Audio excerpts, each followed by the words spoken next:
നമ്മുടെ ഉമ്മമാര് നമ്മളെ തൊട്ടിൽ താരാട്ടുന്ന സമയത്ത് അവര് കേൾപ്പിച്ച അധികം ദിക്ർ എന്താണ്? ലാ ഇലാഹ ഇല്ലല്ലാഹു, ലാ ഇലാഹ ഇല്ലല്ലാഹ്, ലാ ഇലാഹ ഇല്ലല്ലാഹു മുഹമ്മദുർ റസൂലുള്ളാഹ്.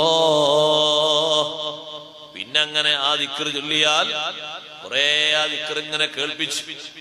ഇടക്ക് ആ കുട്ടിയൊന്ന് ഉണരുകയാണെങ്കിൽ പിന്നെ ഉമ്മാമയോ മറ്റോ ആരെങ്കിലും വന്നിട്ട് തൊട്ടിൽ പിടിച്ചിങ്ങനെ ആട്ടുന്ന നേരത്ത് അവര് പിന്നെയും ചൊല്ലും ദണ്ണം വബാവാ സൂരിയും മറ്റുള്ള ദീനമടങ്കലും ബദിരിങ്ങളെ ബറക്കത്തിനാൽ ശിഫയാക്കണം യാ റബ്ബനാ.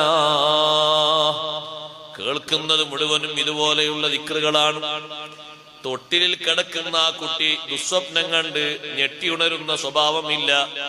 ഇടക്കിടക്ക് ആ കുട്ടിയുടെ മുഖത്ത് നോക്കുമ്പോൾ കുട്ടി വേറെ എങ്ങോട്ടോ നോക്കി ചിരിക്കുന്നു. എങ്ങോട്ട് നോക്കിയാണ് കുട്ടി ചിരിക്കുന്നതെന്നറിയുമോ? കുട്ടിയുടെ മനസ്സും ശരീരവും വിശുദ്ധമാർന്നതായതുകൊണ്ട് മലക്കുകളെ കണ്ട് കുട്ടി ചിരിക്കും. മലക്കുകളെ നോക്കി ചിരിക്കും. ഷഹാദത്ത് കലിമ കുട്ടി ചൊല്ലുമോ? ചൊല്ലും. അഷ്റഫുൽ ഖൽഖ് മുഹമ്മദുർ റസൂലുള്ളാഹി സ്വല്ലല്ലാഹു അലൈഹി വസല്ലം തങ്ങൾ പറഞ്ഞു, 2 വർഷം കുട്ടിയെ പോറ്റുന്ന ഉമ്മമാരോട് 2 വർഷത്തിനിടക്ക് കുട്ടിയുടെ കരച്ചിലിനെ പറ്റി നിങ്ങൾ കുട്ടിയെ പഠിക്കരുത്. അതിലാദ്യത്തെ 4 മാസം ഷഹാദത്ത് കലിമയുടെ കരച്ചിലാണ്.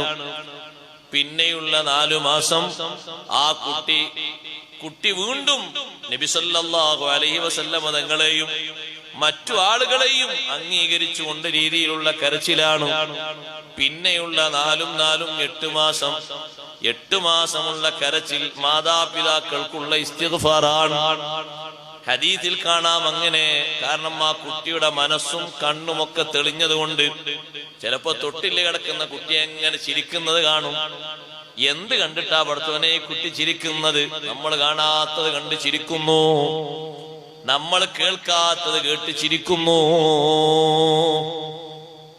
ഇങ്ങനെ നല്ല വാസനകൾ നൽകിയിട്ട് ഇങ്ങനെ വളർത്തിക്കൊണ്ടുവരുന്ന കുട്ടികളെ ഇടക്ക് വെച്ച് മുരടിപ്പിക്കാൻ പാടില്ല. നല്ല പക്വത എത്തുന്നത് വരെ ആ ശീലത്തിലായിട്ട് വളർത്തി വരണം. ഇടക്ക് എവിടോ ആരോ ഒന്ന് ഇടങ്ങേറാക്കി, അപ്പൊ ആ കുട്ടിയുടെ നേരത്തെയുള്ള അവസ്ഥകളൊക്കെ മാറിയിട്ട് പിന്നെ വേറെ രൂപത്തിലേക്ക് പോയി. 2 അല്ലാഹു തആല വിശുദ്ധ ഖുർആനിലൂടെ പരീക്ഷണമായിട്ട് നമുക്ക് തന്നത് 2 ഇന്നമാ അംവാലുക്കും വഔലാദുക്കും ഫിത്ന. 2 നമുക്ക് പരീക്ഷണത്തിന് തന്നതാണ്. ജയിച്ചു കയറണം. 2ലും അപജയങ്ങൾ സംഭവിക്കാൻ ഏറെ സാധ്യതയുണ്ട്. നല്ല നിരീക്ഷണങ്ങൾ വേണം, നല്ല പ്രാർത്ഥനയും വേണം, നല്ല പ്രവർത്തനവും വേണം. ദുആ മാത്രം പോരാ, പ്രവർത്തനം വേണം, പരിചരണം വേണം, ശിക്ഷണം വേണം.